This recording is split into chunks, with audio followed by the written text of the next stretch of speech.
Hello everyone. तो start करते हैं सर क्वेश्चन नंबर 3 से। क्वेश्चन नंबर 3 आपका क्या कहता है, आइए देखते हैं।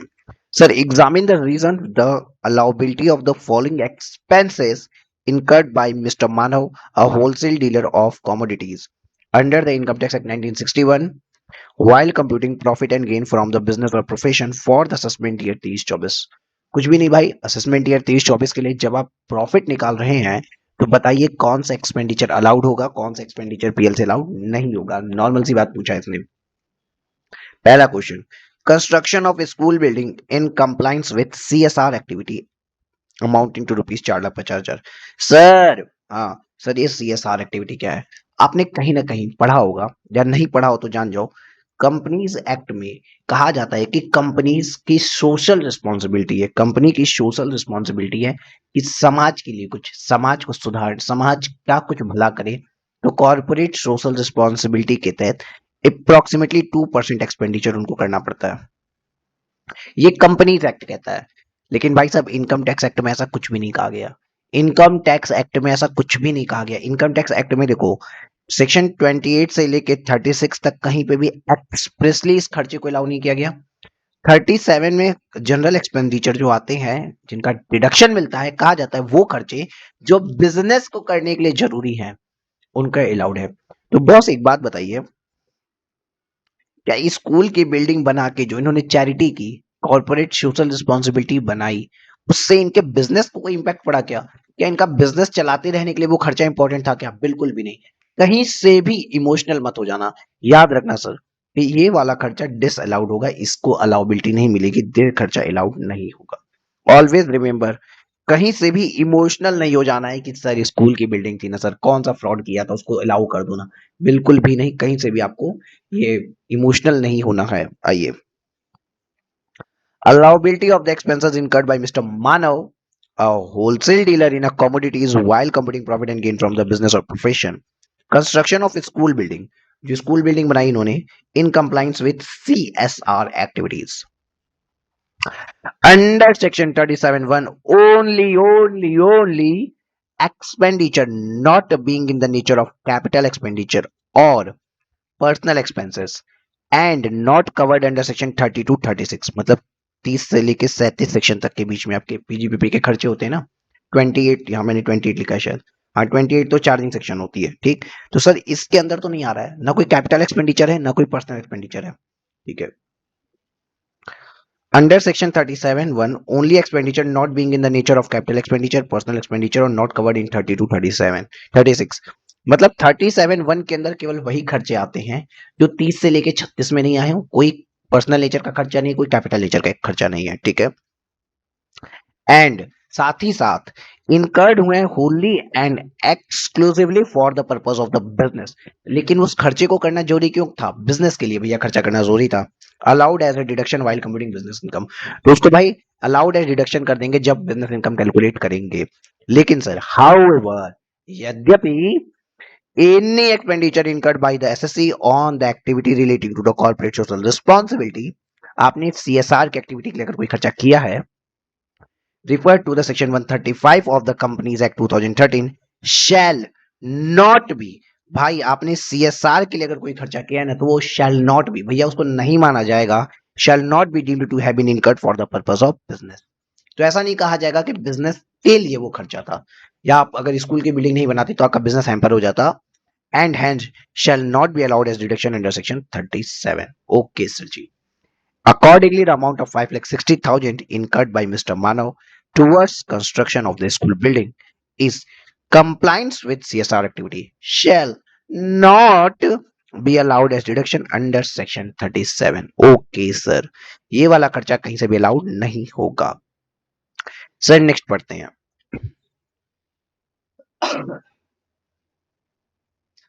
हाँ सर, नेक्स्ट पढ़ते हैं।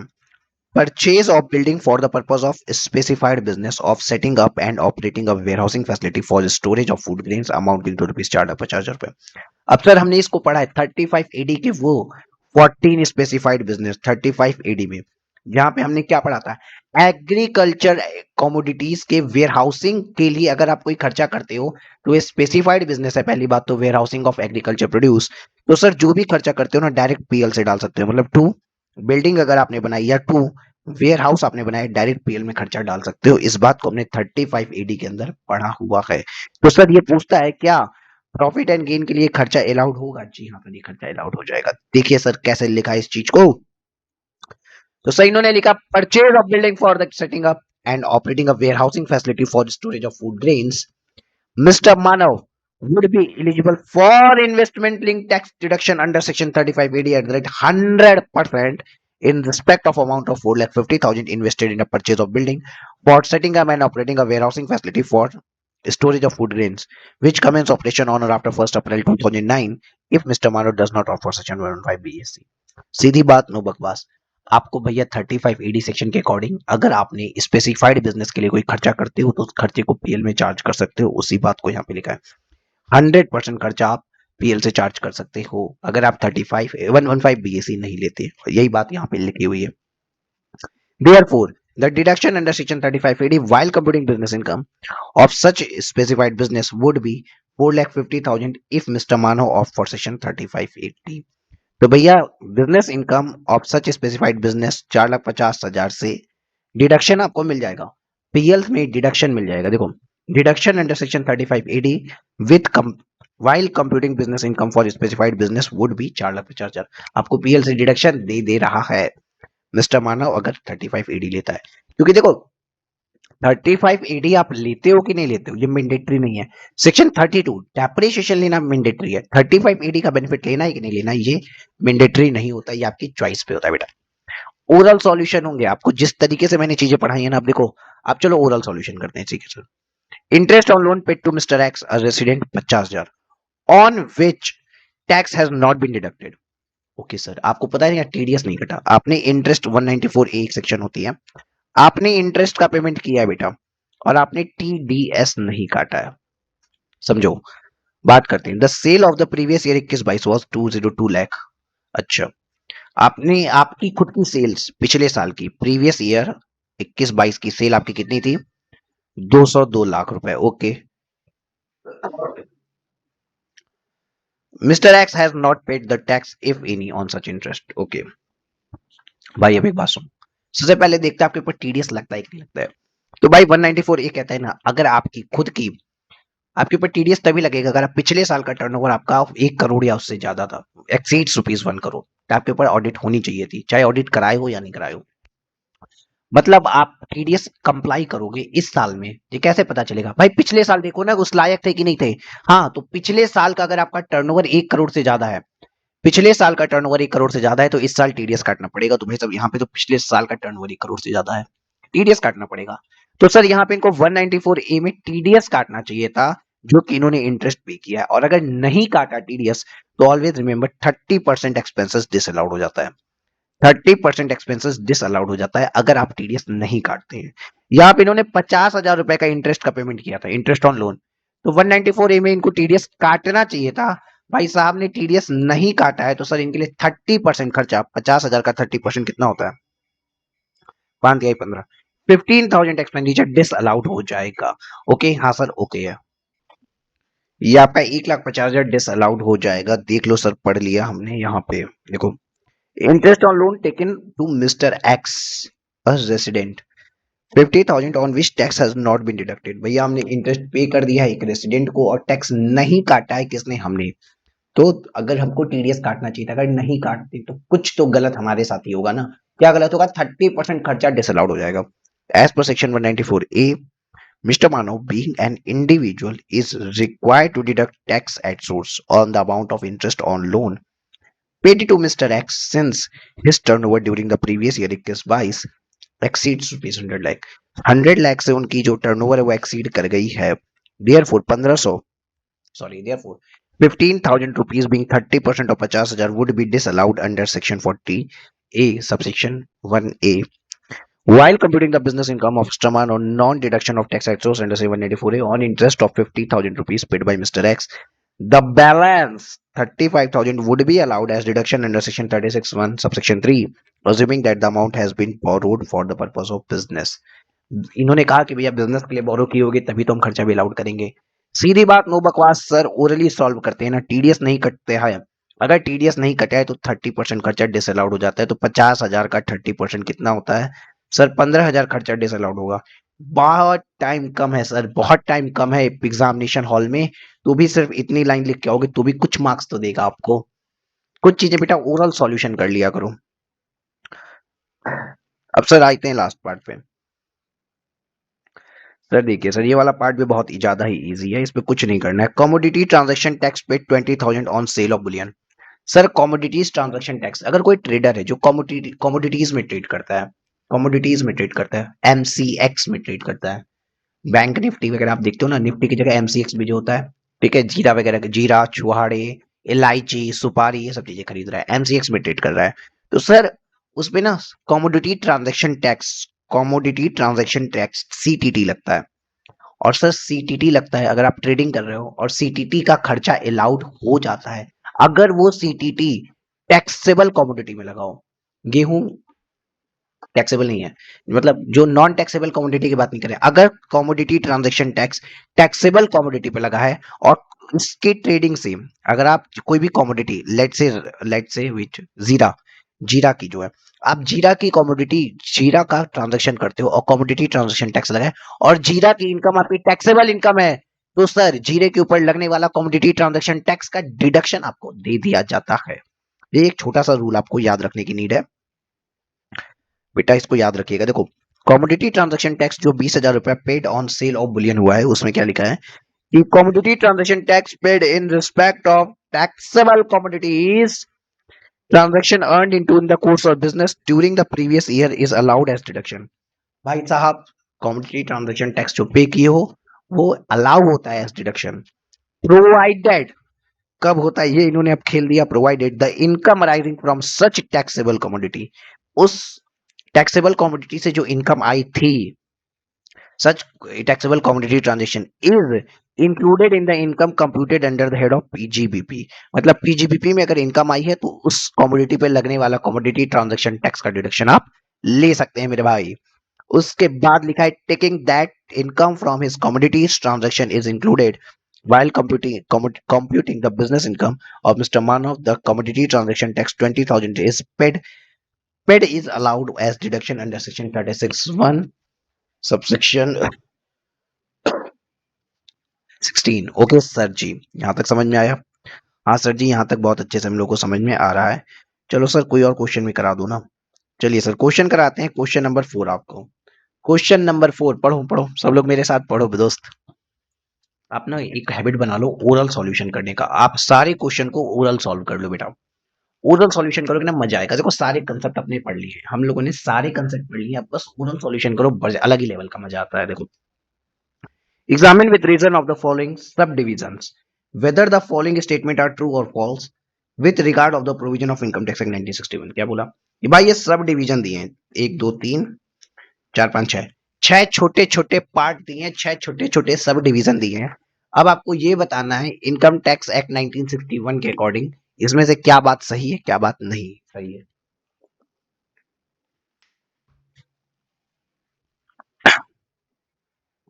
ठीक है सर जी बता देंगे। चलो सबसे पहले इन्होंने बोला,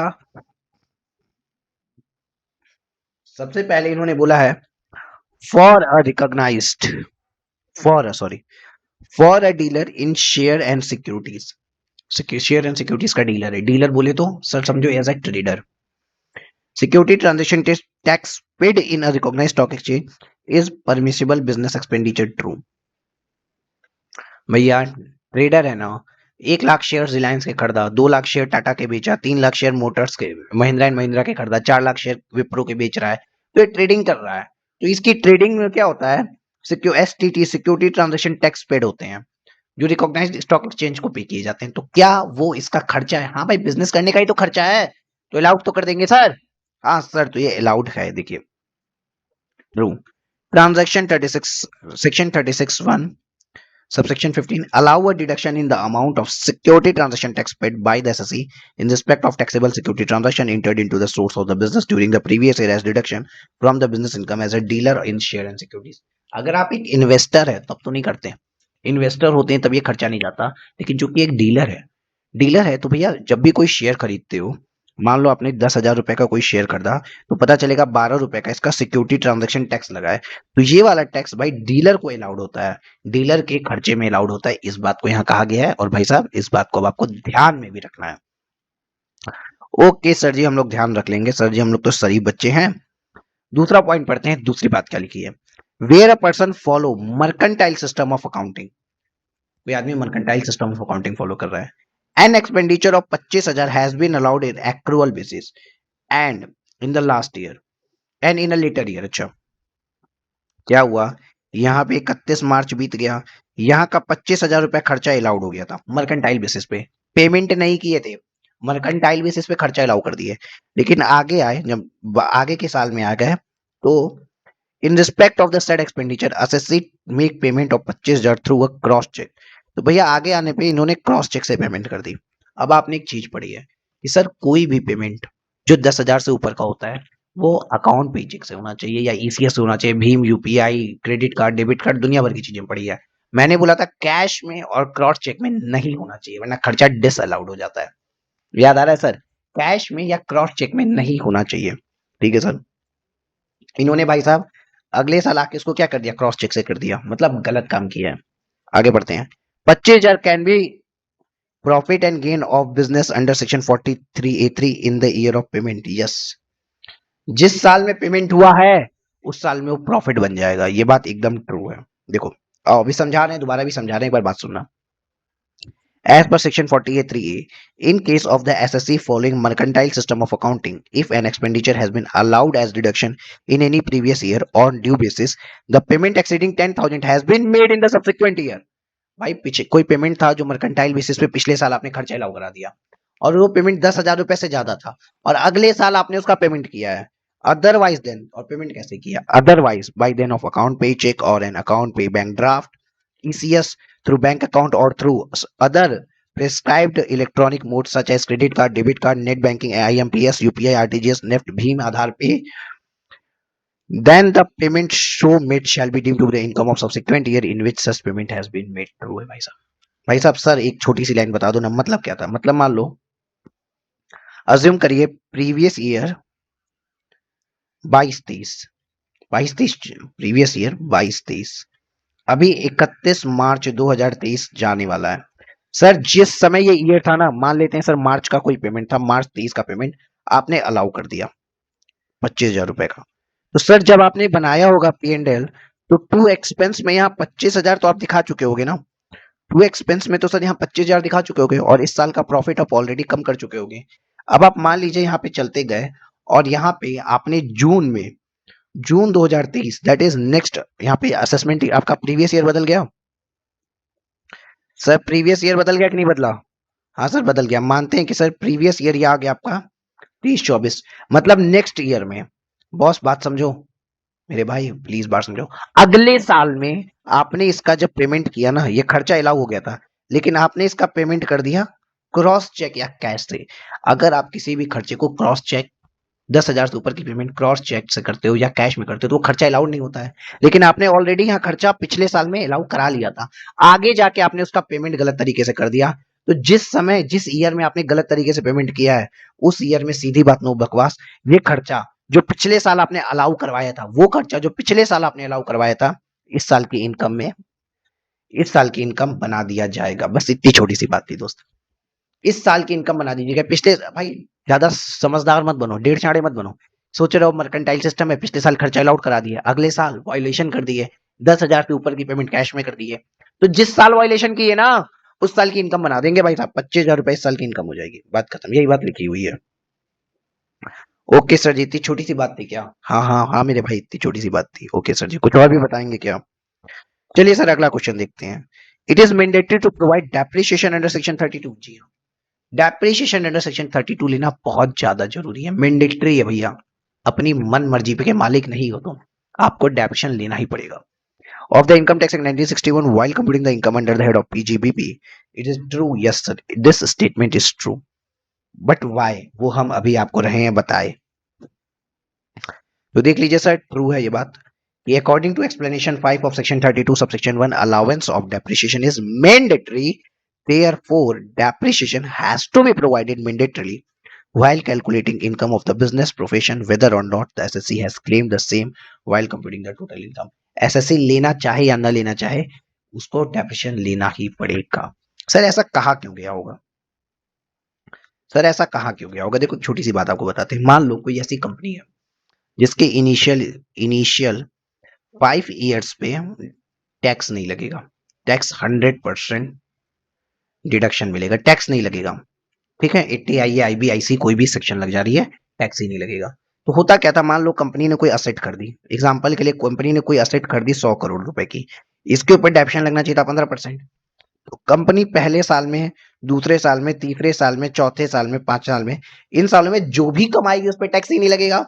तो कंपनी क्या करती थी, डेप्शन क्लेम ही नहीं करती थी, खर्चे कम से कम दिखाती थी और इनकम दिखाएगी कि भाई इस बार मैंने 12 करोड़ कमाया, इस बार मैंने 18 करोड़ कमाया, इस बार मैंने 24 करोड़ कमाया, मैंने 40 करोड़ कमाया, मैंने 54 करोड़ कमाया। अब जब 6th ईयर आएगा ना, 6th ईयर आएगा तो कंपनी क्या करेगी कि अपना प्रॉफिट कम दिखाएगी, टैक्स ना जाए। तो कंपनी कहेगी भैया 100 करोड़ की असेट पे मैं 5 साल से डेप्रिसिएशन नहीं ले रहा था, बट इस साल 6वें साल में डेप्रिसिएशन लेना चाहता हूं और 6 करोड़ के असेट पे अगर मैं इस साल डेप्रिसिएशन लेता हूं तो 15 करोड़ का डेप्रिसिएशन ले लेगा, मतलब अपने प्रॉफिट को 15 करोड़ से कम कर लेगा। तो ये गलत हो जाएगा ना। अगर ये डेप्रिसिएशन लेता भी तो सोचो, पहले साल 15 करोड़ का डेप्रिसिएशन मिलता तो दूसरे साल अगर आप देखते भी हैं तो 100 माइनस 15% माइनस 15%, 15%, इस साल इसको कायदे से 6.66 करोड़ की 6.66 लाख की डेप्शन मिलनी चाहिए ना,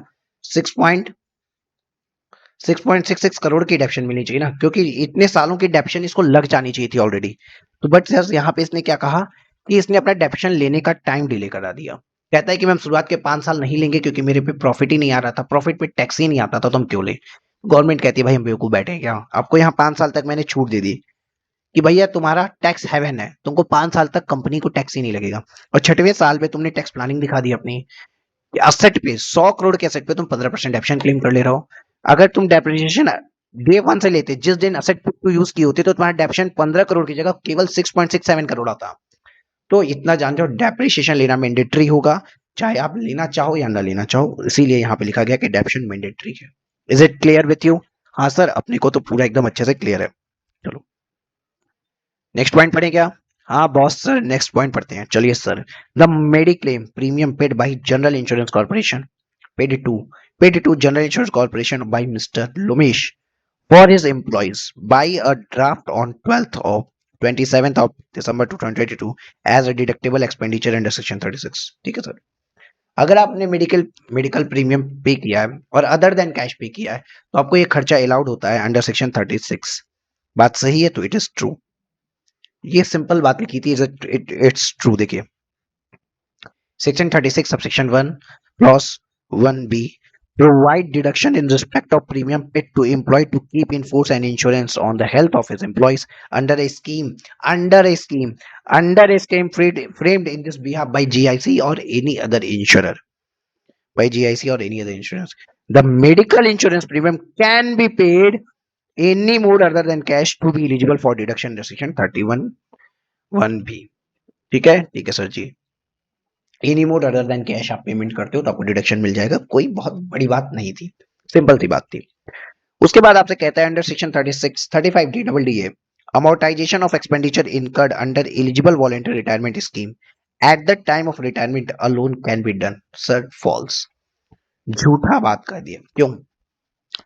जो भी खर्चा वीआरएस का होता है ना वो अमोर्टाइज होता है 5 ईयर इंस्टॉलमेंट में, 5 ईयर्स के अंदर, हमेशा याद रखना। कोई भी जो खर्चा वीआरएस का है वो ऑलवेज 5 इक्वल इंस्टॉलमेंट्स में होता है। वो इंस्टॉलमेंट आप जिस साल पेमेंट करते हैं उस साल से स्टार्ट होती है और सब्सिक्वेंट ईयर में 5 सालों तक चलती है। इसने लिख दिया कि जिस साल आपने रिटायरमेंट के अमाउंट का पेमेंट किया उसी साल अलोन, उसी साल में पूरा का पूरा खर्चा आपने पीएल में डाल दिया, जो कि गलत है, जो कि गलत है। मैं आपको रूल नहीं बता सकता पूरा, लेकिन इतना जानो कि ये नहीं कर सकते वरना प्रॉफिट गड़बड़ा जाएगा। अचानक से भाई वो आदमी पता नहीं कितने साल से एम्प्लॉय था, तो पूरा खर्चा रिटायरमेंट का एक ही दिन डाल दोगे तो उस ईयर का प्रॉफिट गड़बड़ा जाएगा। वो true picture, true financial statement नहीं दिखाएगा। अचानक से 200 करोड़ का आपने वीआरएस पेमेंट दिखा दिया तो गवर्नमेंट कहती है, तो इनकम टैक्स एक्ट कहता है भाई ट्रू फाइनेंशियल पोजीशन दिखाने के लिए इसको 5 साल में स्प्लिट करो ना, इतने ज्यादा खर्चे को 5 साल में स्प्लिट कर दो। तो सर यहाँ पे इन्होंने लिखा अलोन, उसी साल में पूरा खर्चा डाल सकते हैं, ये बात एकदम गलत है, ये संभव ही नहीं है। Expenditure incurred in making payment to the employee in connection with the voluntary retirement, either voluntary retirement की तो either in the year of retirement, या तो रिटायरमेंट के साल में, या तो फिर इन एनी सब्सिक्वेंट ईयर, या तो अगले किसी भी साल में, will be entitle to deduction, वो डिडक्शन ले सकते हैं in in in 5 equal annual instalment. भाई किस साल वीआरएस का रिटायरमेंट हो रहा है ना, उस साल से स्टार्ट करो या तो अगले साल से स्टार्ट करो, जब भी करो, लेकिन 5 इक्वल एनुअल इंस्टॉलमेंट में दिया जाएगा, beginning from the year in which such payment is made. जिस साल आपने पेमेंट किया उस साल से, रिटायरमेंट वाले साल से स्टार्ट करते हो या सब्सिक्वेंट ईयर से करते हो, जब से करते हो, जो करते हो आई डोंट नो, बट जिस साल आपने पेमेंट किया ना उस साल से, भाई यहाँ पे आओ, फिर से आओ, will be entitled to deduction in 5 equal annual installment। 5 equal annual instalment में आपका पेमेंट अलाउड हो जाएगा, जो शुरू होगी from the year in which each payment is made to the employ. जब आपने एम्प्लॉय को पेमेंट किया उस दिन से 5 साल तक, तो उस एक साल के अंदर जब आपने रिटायरमेंट का पेमेंट किया उसी साल आप पूरा का पूरा खर्चा अलाउ नहीं कर सकते, 5 इक्वल एनुअल इंस्टॉलमेंट्स में ले जाना पड़ेगा। क्यों? क्योंकि ट्रू फाइनेंशियल पिक्चर दिखानी है भाई साहब, पूरा का पूरा खर्चा एक ही साल में डाल दोगे ना तो प्रॉफिट गिर जाएगा अपना, और ये नहीं किया जाता है। लास्ट पार्ट पढ़ते हैं sir. An existing SSC engaged in trading activities, okay, ये एसएससी ट्रेडिंग का काम करता है, ट्रेडिंग एक्टिविटीज का काम करता है, can claim additional डेप्शन under section 32 subsection 1 clause 2A। भाई साहब चिल्ला चिल्ला के बताया है, एडिशनल डेप्रिसिएशन मैन्युफैक्चरर को मिलता है, any producer of any article और थिंग्स को मिलता है, पावर जनरेशन और पावर डिस्ट्रीब्यूशन वाली कंपनियों को मिलता है, किसी ट्रेडर को तो एडिशनल डेप्शन मिलता ही नहीं है सर। मैं आगे पढ़ूंगा ही नहीं सर, ये बात फॉल्स है।